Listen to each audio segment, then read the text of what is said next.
Welcome to the podcast, episode 5, Crafting Your Family Culture Plan. So excited about this episode. It's one of the things I'm most passionate about, and I really appreciate you being here. And if you've listened to the other episodes and already given a review, thank you so much. If you haven't yet on Apple or Google, please give a 5-star review. It helps the podcast get out there, and share it. What I'm about to teach you, though, is one of the most revolutionary tips I could give any family man. Long ago, I distilled down a process of creating the right organizational culture in business that led to massive revenue growth and less management for me with the large organization I'd built. I share this because so many of you are results oriented, and that's a good thing, but I don't want you to overlook the power of what I'm about to teach you. I have a unique approach to this that I believe is transformational when implemented correctly. However, its implementation isn't easy, but you're not looking for easy, right?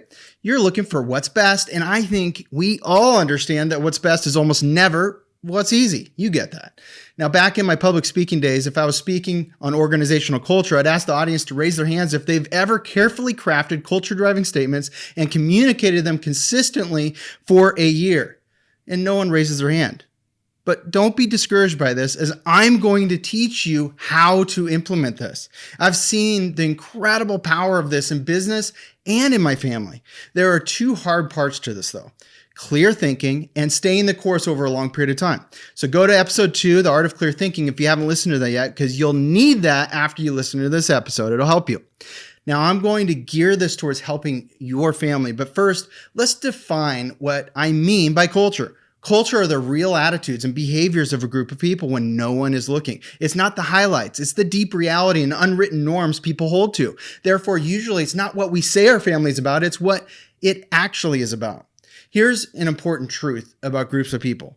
There's always a culture, whether someone is influencing one or not. And if someone isn't purposefully influencing one, it usually is digressing. So which direction is yours going? If someone came up to your children and asked, "What does it mean to be a Cooper?" what would your children respond with if that was your last name? That's a thought-provoking question, isn't it? You get to bring meaning to your name that propels your family in a stronger direction. See, organizations try and do this all the time, but there are 2 reasons why it usually fails. One is you can't create a culture unless its attributes already exist within leadership. So leadership gets together, maybe with a consultant, and they craft an idealistic culture they want to influence forward in the organization. They write aspects of it up and put pieces of it in the mission statement and put it on the walls. See, you will never influence a culture in a direction unless the leaders are consistently communicating about it. But leaders will never stay the course communicating about it unless their conviction runs deep from the long-held experience of living it out themselves. Remember, you can't create a culture unless its attributes already exist within you. I remember a time sitting in an office with the president of a company and looking at the mission statement by his desk with core values. And from my own experience, knowing that it had 0 influence on everyone outside of the factory walls. It was a perplexing idea to him when I shared the truth. Now, we'll get back to this in a bit. The other reason these initiatives often fail is because they don't dig deep and specific enough in the right direction to solve their biggest problems. So I'm going to start by helping you with the right strategy from the start. So you ready? Okay. During your clear thinking time, episode 2, with your journal open, I want you to make 2 lists: a strengths list about your family and a weaknesses list about your family. You're going to identify all the good of your current family culture, the good attitudes, behaviors, beliefs in your family overall. Is there a culture of telling the truth? How about self-discipline, heart for God, following through, an attitude towards doing things we don't want to do that's good, a good attitude towards parents' requests? How about sibling relationships and sharing and spiritual growth, generosity, selflessness, helpfulness, grace-giving, creating value? And you could add to the list, right? I'm just getting you going. You're going to identify then all the weaknesses in your family culture. Now I'm just going to do the opposite of the last list: lying, lacking discipline, doing things halfway, bad attitude towards undesirable things to get done, disobedient attitude towards parents, sibling fighting, not sharing, not wanting to grow spiritually, greedy, selfishness, not proactively helpful, unforgiving, consuming media and just wanting to consume versus produce, not creating value. Interesting exercise, isn't it? I know you're listening right now, but when you sit down and focus on this, you can re-listen to this part if you need help with the list, but add to the list too. I have you do the good things first, because then when you do the weaknesses list, you will likely start erasing things on the good list, realizing you were having rose-tinted glasses as parents. We got to be honest and introspective. You're not going to share this with anyone except your spouse, and so be thinking about yourselves in this too. So be really honest about it. You most likely have a good-sized list now of things you want your culture plan to improve once you do this. But here's a rule. A leader can't effectively drive forward consistently more than 2 to 3 new initiatives. We'll come back to this too in a little bit. So let's talk about words for a second.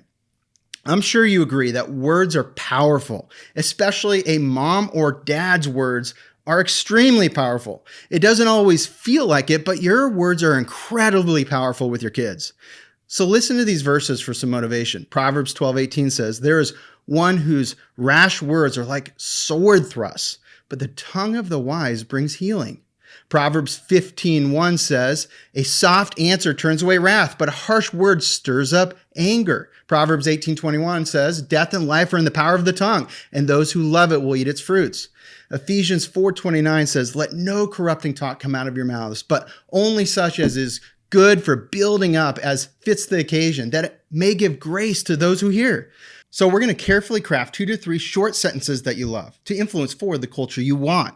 But a little bit of review real quick. So we have our 2 reasons culture efforts fail.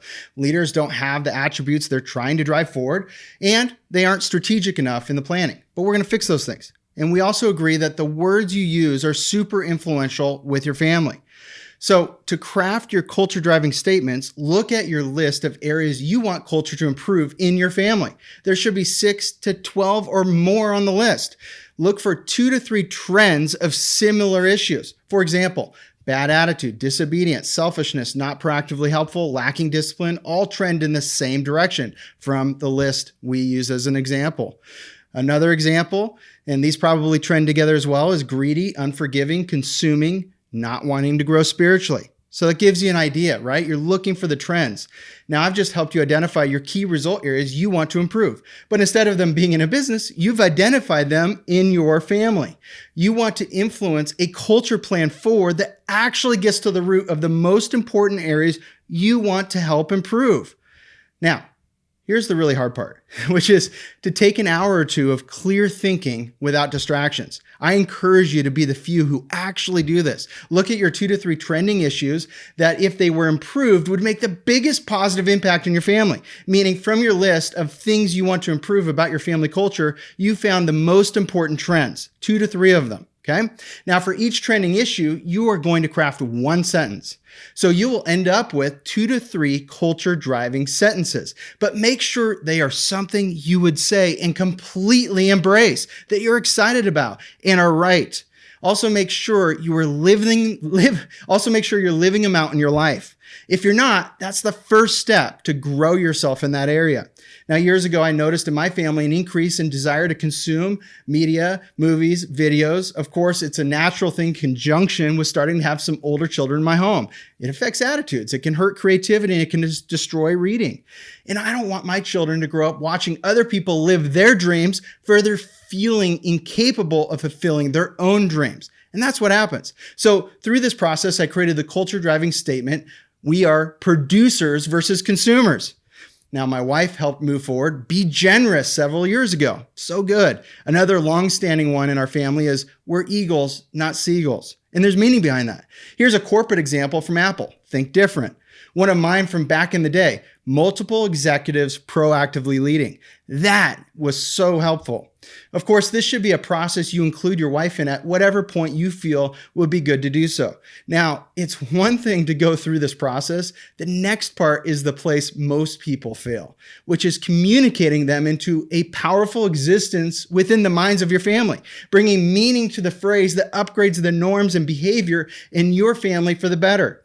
In the next episode, I will teach influencing your family culture, the application of your culture driving statements, how to use your influence so that it shifts your family culture in a much improved direction for the long term. I've seen this work in companies, my own large organization in past, and in my own family too. I encourage you to be the one of the few who actually implements this and realizes the incredible positive impacts this can have on your family. I hope this was helpful, and don't forget to share the episode. Thanks so much.